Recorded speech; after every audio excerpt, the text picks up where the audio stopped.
Tara, samahan niyo ako mga chong.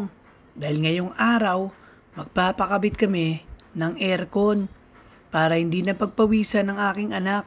Dahil nagbana sa akin yung anak ko pawisin.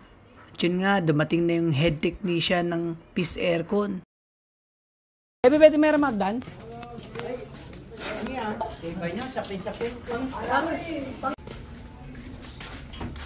Yun nga, nilagay na nila dito.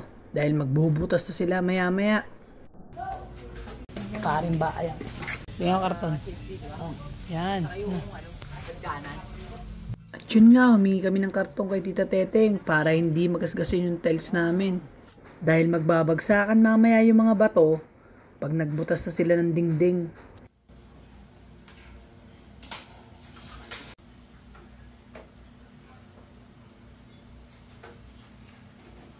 At yun nga, binigyan ko muna sila ng soft drinks at Pudgy bar para naman may laman yung tiyan nila habang inaantay yung unit at nagbubutas sila.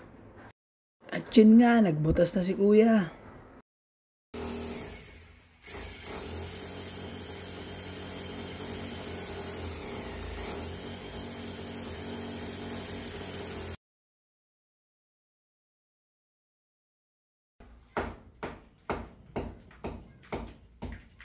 Hi! Yun nga yung anak ko, nakasili pa sa terrace dahil excited na siyang makabit yung bago niyang aircon. Hindi ka na maiinitan, anak.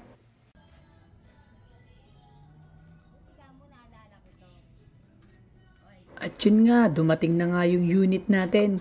May Dea nga pala ang nakuha kong split type aircon.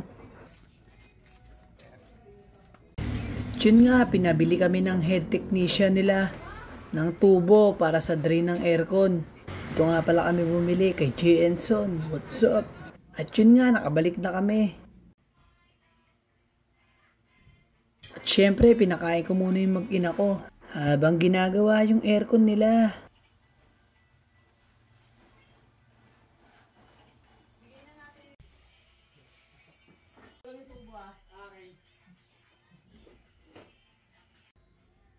Solid talaga pag sa Peace Aircon ka kumuha. Dahil alam nyo ba, kahit naulan, dire-diretso ang gawa nila. Mamaya ilalagay ko yung FB page nila. Pwede kayo mag-message doon kung gusto nyo kumuha ng aircon. Mura na, quality pa, at mababait pa ang mga technician nila. At yun nga, nakabit na. Sobrang lamig talaga. Ito nga pala yung FB page nila. Kontakin nyo lang sila dyan. Maraming salamat mga chong.